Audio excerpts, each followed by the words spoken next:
The majority of the questions that we received this past week had to do with the subject of relationships. I got a lot of questions regarding twin flames and how relationships really should look for those of us that are into this new shift that we're into. What are relationships? To understand relationships, we have to understand that without a comparative experience, you couldn't perceive, you couldn't focus, and you couldn't come to understanding about anything in your life, about anything in general. So relationships are creating what we call existence, and they create the conditions necessary for expansion. I've talked a lot about the fact that your external reality becomes the reflection of any of your internal vibrations. You are the center of your universe. Your universe that you live in is just a reflection of the dominant vibrations within you.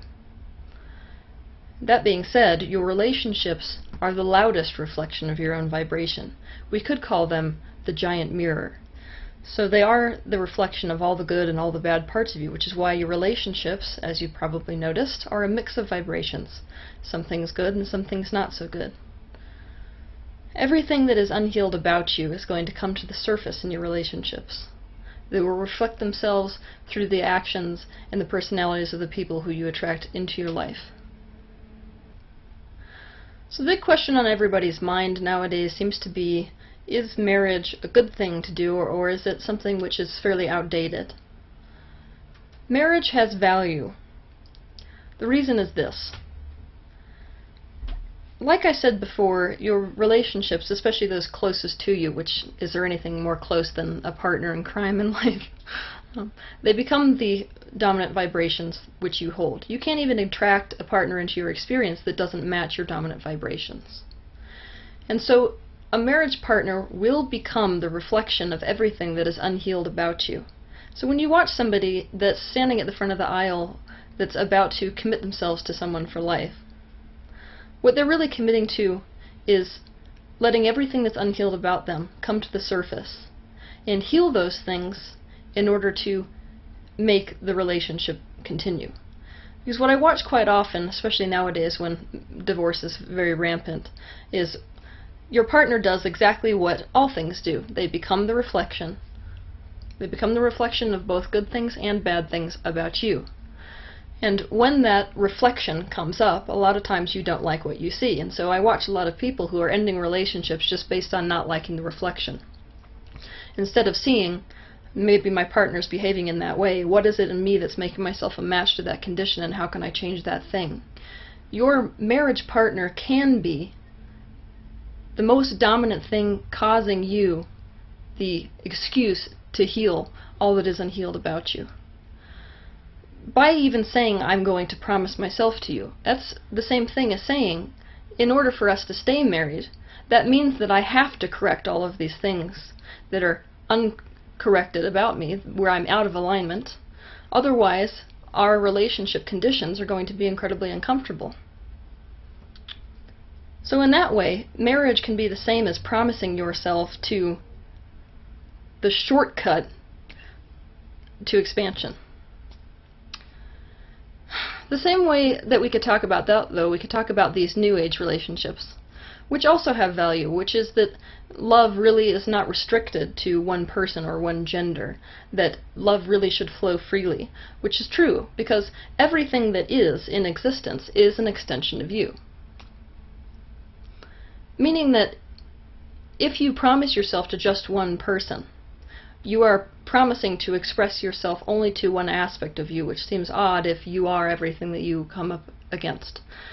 But I watch quite a bit when these New Age relationships become the excuse you're using to escape from what is dark about you. When I'm talking about dark, I don't mean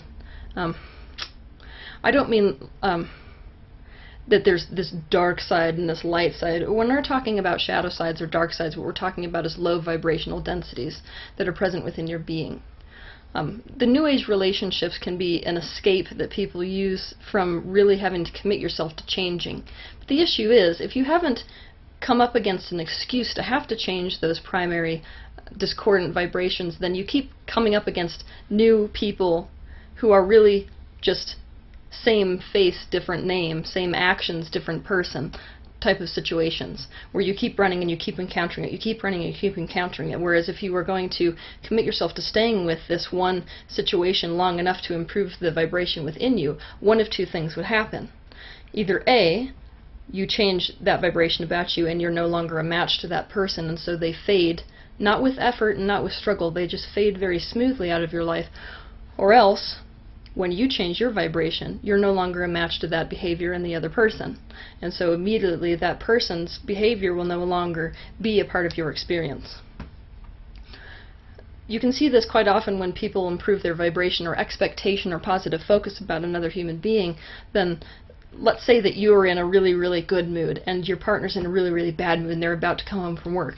If your expectation is that you have this high positive focus and you have a high positive focus about them, you're not projecting the fact that you expect them to walk through the door angry. If they're in that modality and you're in this modality that are not a vibrational match to each other, then their car will potentially break down before they make it to the house. Because you cannot share the space with something that's not a vibrational match to you.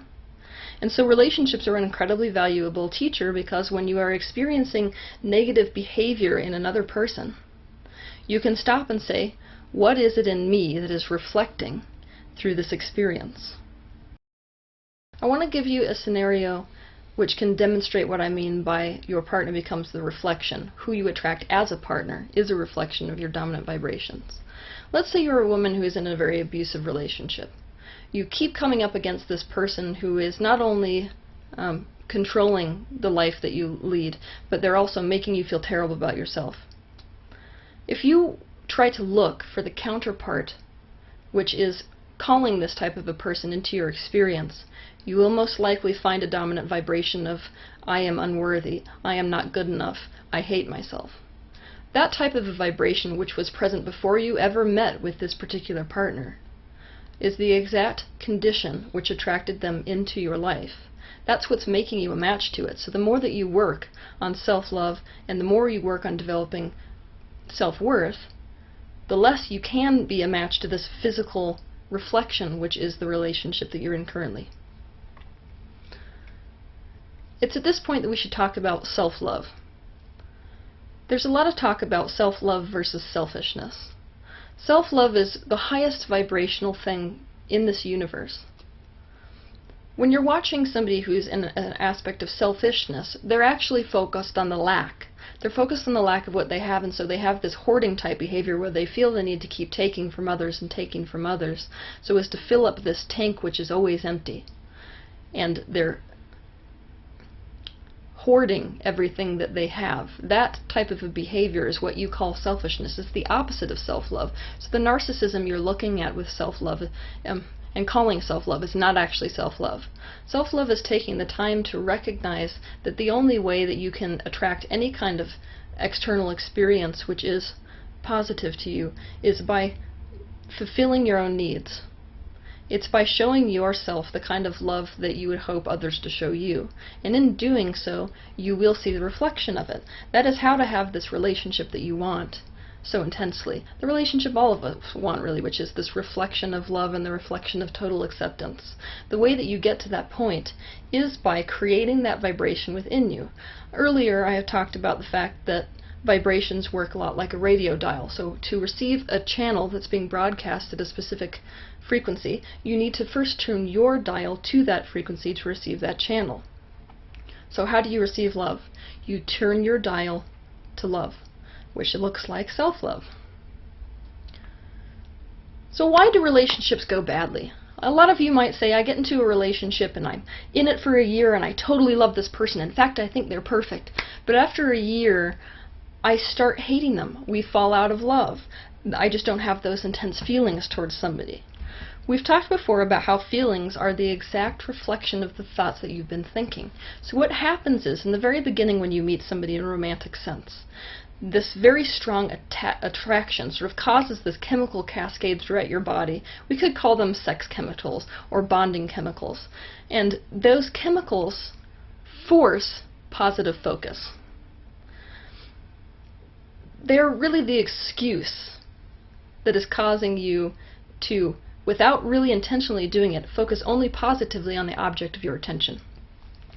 So when we're talking about falling out of love, what we're talking about is this rush of sexual chemicals starts to dissipate. And what will happen is that puts the power back in your personal hands in terms of positively focusing or not. So instead of your body really taking over and forcing your brain to positively focus, now it's back in your hands to consciously focus positively, but most of us don't. Instead, what most of us do is we focus by default, meaning we pay attention to what is, most often what it is that's bothering us, and then that becomes our focus. And when that becomes our focus, it strengthens the vibration, and then we see more proof to that same focus. So now we're on a negative snowball, where the positive focus wanes, and as you're focusing negatively, those very strong chemicals of passion and of enjoyment of this other person start to wane, and then we think something's gone wrong. In this society today, it's a bit preposterous what we expect of people. It is a natural thing for those of us who come into this physical dimension to know how to love, to know all the languages of love, and we get trained and untrained in terms of how it's appropriate and inappropriate to show love to another person.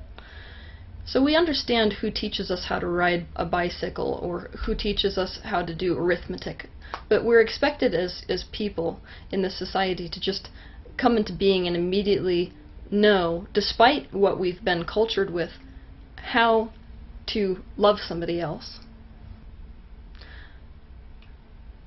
At this point, I would like to talk about something which I have found incredibly transformative to have encountered. There is a man named Gary Chapman who, as a therapist for couples for years and years, became incredibly fascinated with the ways that humans express love to each other. Working as a relationship counselor, he was seeing couples coming in whose relationships were ending, and he wanted to figure out what is the variable here. And what he discovered is that among all humans on Earth, that really isn't restricted to any culture. This is a worldwide thing. Humans in general, regardless of where you've been raised on this earth, have 5 love languages. And of these 5 love languages, everybody has a primary love language. And if that primary love language isn't met, then the person is unhappy in the relationship that they're in.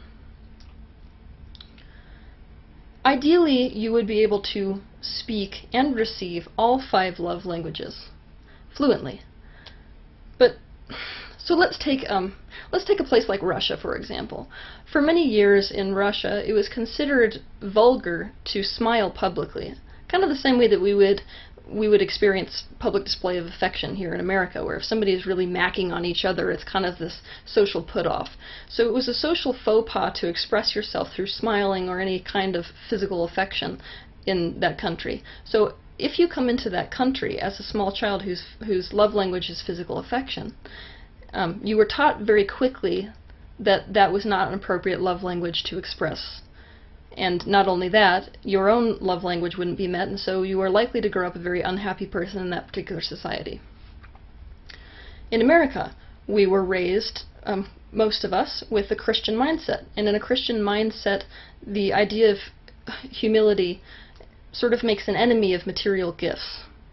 And if your love language is gifts, then, and you grow up in America, it is seen as a materialistic thing. And so many people who grew up in America with a gifts love language not only didn't get their love language met, but learned that that was an inappropriate way to express love. And this cultural thing which I'm speaking of also infiltrates families. So in some families, it's appropriate to express your love this way and inappropriate to express your love in these other ways. You'll see when a child is growing up very quickly what their primary love language is. It'll be the way that they try to express love to their parents. So the little kid who maybe brings a frog in for their mother to see is really expressing a gift love language. Now, if the mother screams and tells them to take it outside, that is a subconscious message to this child then that gifts is not an appropriate way to show love. So the 5 love languages are physical touch, words of affirmation, quality time, gifts, and service. For any of you that are interested in going and looking at these 5 languages of love in depth, I would highly suggest it, because it suggests that in order to have a really good relationship, aside from working on yourself in the way that I've just talked about, you can do your relationship a world of good to learn your partner's primary love language, to learn all the love languages really. And what you find is that even your worst enemies are trying to express love to you, only in the way that they understand. It may not be the way that you receive it, but it's the way that they understand how to express love. When I first went through this teaching, I felt like a complete love idiot. It was pretty obvious to me that the person I was living with at the time had a service love language, which is not my love language at all. So he would stand up and do the dishes, and to me I was like, great, the dishes have to be done, but to him that was his expression of love. So he was projecting love, and it was missing the mark over and over again, and the relationship was unraveling because I wasn't interpreting his love language, and he was not speaking mine. Your relationships will be the sum total of your emotional beliefs and decisions about love and about others.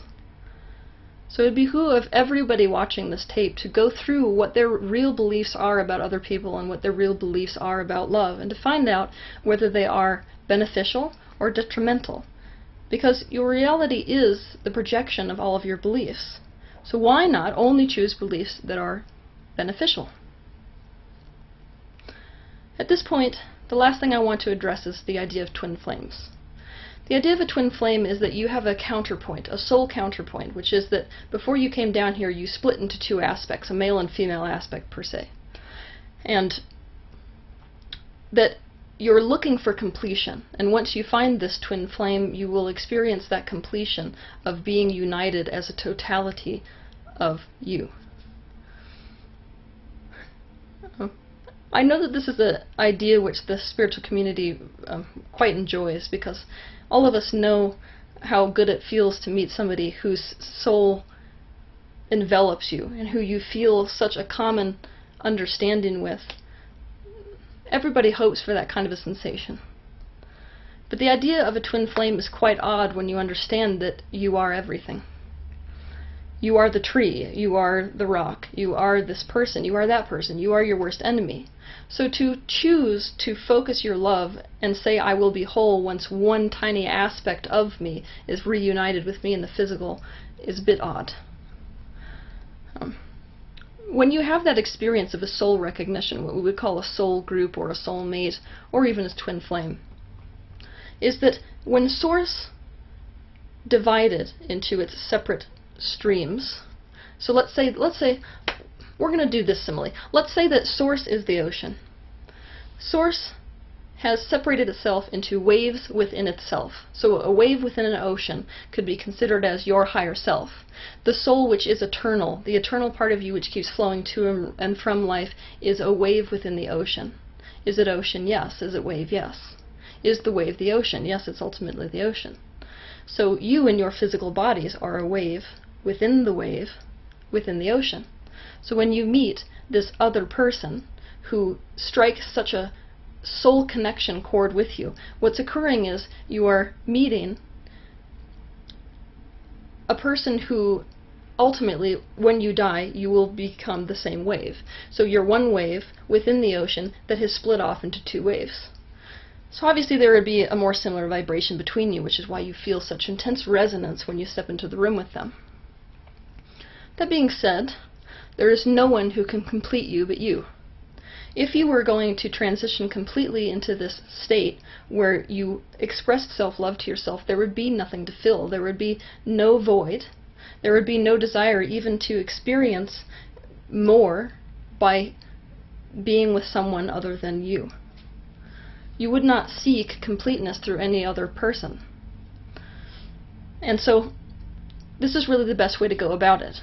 Let's say you're one of those people who wants to experience the idea of being with a mate in life who is like a twin flame, what we're talking about in terms of twin flame.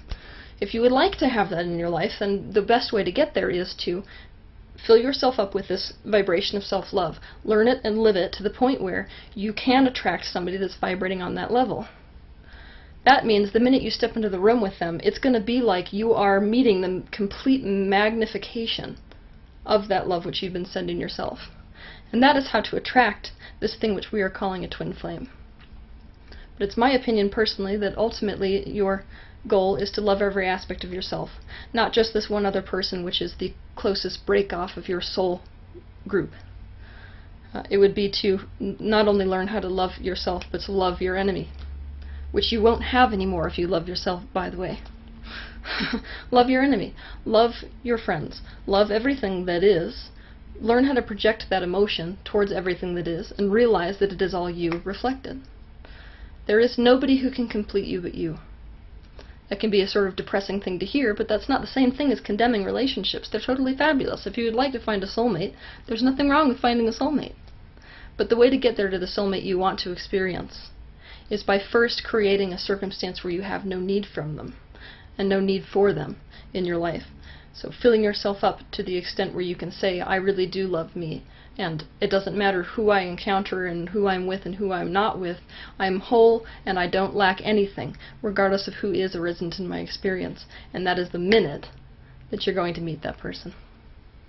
So I hope you liked my demonstration on relationships. If you have more questions about it, obviously you can write me at asktealtoday@gmail.com.